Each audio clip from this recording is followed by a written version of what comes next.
Cara move on dari si narsistik.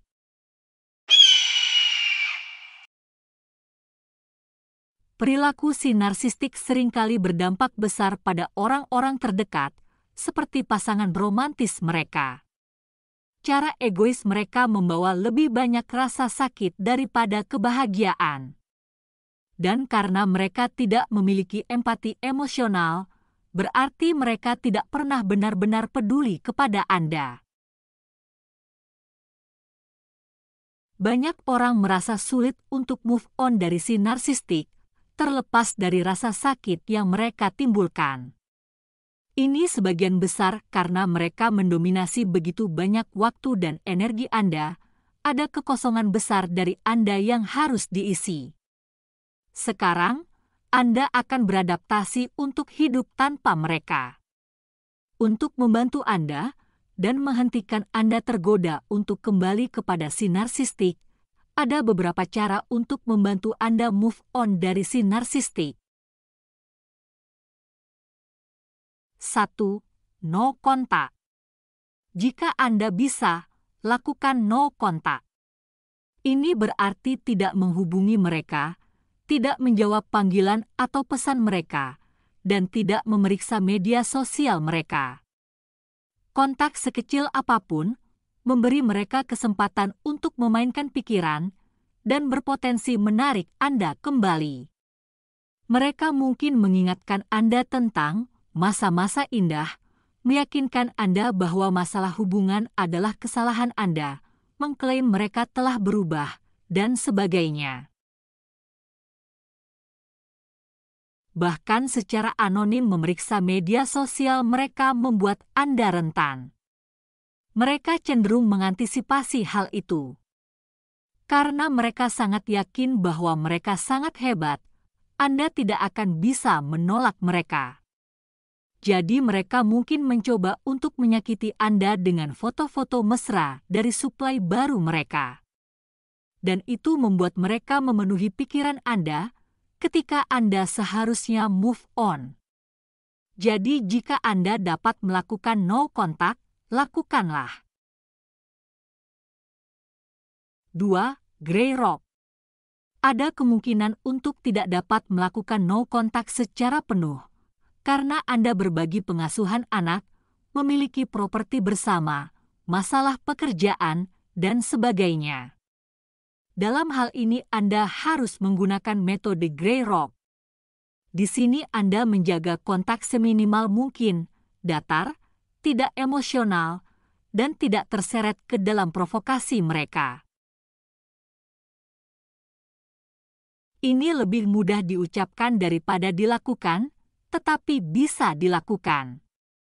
Jangan terpancing dengan umpan mereka, karena, ingat, mereka menginginkan reaksi emosional dari Anda. Reaksi emosional memberi bahan bakar bagi si narsistik. Itu membuat mereka merasa kuat karena mereka dapat memaksa Anda bereaksi mengikuti irama mereka. Jika Anda tetap melakukan Grey Rock, si narsistik pada akhirnya akan bosan. Mereka akan mencari drama di tempat lain. Tapi mereka cenderung menguji Anda sesekali untuk melihat di mana Anda berada. Jadi selalu waspada. 3. Gunakan waktu Anda. Untuk move on dari si narsistik, penting bagi Anda untuk tetap sibuk. Mereka selalu menuntut banyak dari pikiran Anda. Mereka mengharapkan Anda mengantisipasi kebutuhan mereka dan sering rewel, memaksa Anda untuk melakukan sesuatu. Ini membuat Anda terbiasa memikirkan mereka hampir sepanjang waktu, ingin memastikan semuanya baik-baik saja. Dan kebiasaan ini berlanjut beberapa saat setelah hubungan berakhir. Anda mungkin tertipu dengan berpikir Anda merindukan mereka. Anda telah dikondisikan untuk sering memikirkannya. Dan ini hanyalah kebiasaan yang bisa dilupakan. Tapi Anda harus menggantinya dengan hal lain untuk dipikirkan. buat diri Anda sibuk, dan pikiran Anda akan dialihkan dari si narsistik kepada kegiatan yang baru, hal-hal yang lebih positif, hal-hal yang memberi Anda kesenangan, dan membantu Anda dalam hidup. 4. Temukan kembali diri Anda. Pasangan si narsistik sering kehilangan kontak dengan keluarga dan teman. Hobi serta minat mereka menjadi kenangan yang jauh. Si narsistik seringkali dengan sengaja mengisolasi pasangannya dari teman-temannya. Tapi sekarang Anda bebas, Anda dapat memulai kembali. Anda mungkin terkejut betapa senangnya teman-teman Anda saat Anda kembali menghubungi mereka. Teman lama Anda akan membantu Anda kembali ke keadaan pranarsistik Anda. Dan hal yang sama berlaku untuk hobi lama Anda, itu akan memberi Anda energi dan fokus untuk membantu Anda move on dari si narsistik. 5. Ingat seperti apa mereka sebenarnya. Penting untuk tidak meromantisasi masa lalu dengan si narsistik. Karena mudah melupakan yang buruk dan hanya mengingat yang baik. Si narsistik cenderung memunculkan saat-saat indah dalam upaya untuk memenangkan Anda kembali. Jika Anda melupakan yang buruk, Anda mungkin tergoda untuk mencobanya lagi. Ingat bahwa mereka tidak akan berubah. Mereka memainkan permainan bagus untuk menjerat Anda kembali. Tapi begitu Anda kembali bersama mereka, perilaku mereka akan kembali seperti semula, terkadang bahkan lebih buruk. 6. Pertanyaan yang tidak terjawab. Mereka sering meninggalkan hubungan jangka panjang dengan pertanyaan yang tidak terjawab, juga tidak menyelesaikan hubungan dengan Anda. Mereka melakukan ini dengan sengaja atau secara intuitif untuk membuat Anda tetap berada di posisi standby kalau mereka membutuhkan Anda di masa depan. Banyak pertanyaan bergema di benak Anda. Mengapa mereka bersikap begitu? Mengapa mereka tiba-tiba kehilangan minat? Kemana mereka menghilang?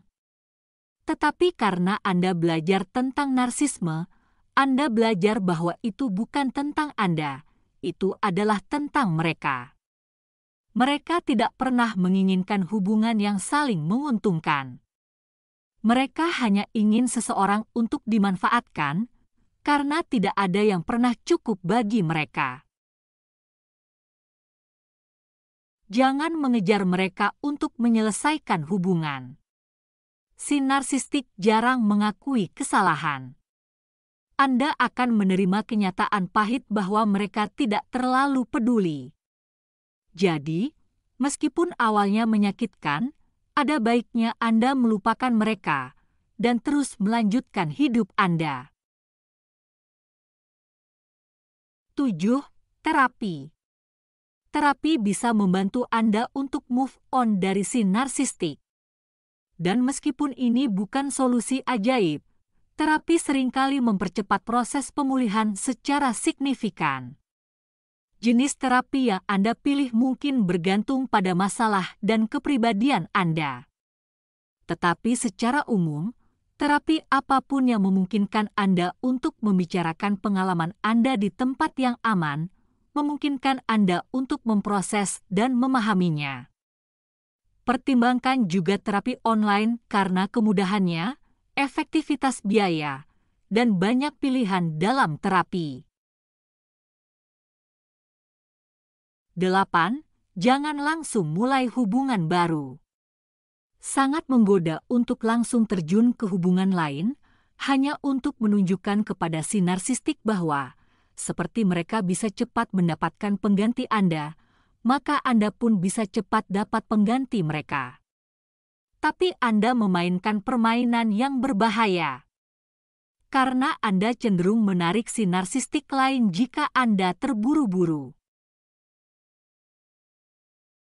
Anda tahu bahwa si narsistik terkenal terburu-buru melalui tahapan awal hubungan yang merupakan tanda bahaya pertama Anda. Mereka ingin semuanya diamankan dengan cepat sehingga mereka dapat berhenti merayu dan mulai memanfaatkan Anda. Luangkan sedikit waktu, renungkan mengapa Anda tidak melihat tanda bahaya atau mengapa Anda mengabaikannya. Pelajari sebanyak mungkin tentang narsisme.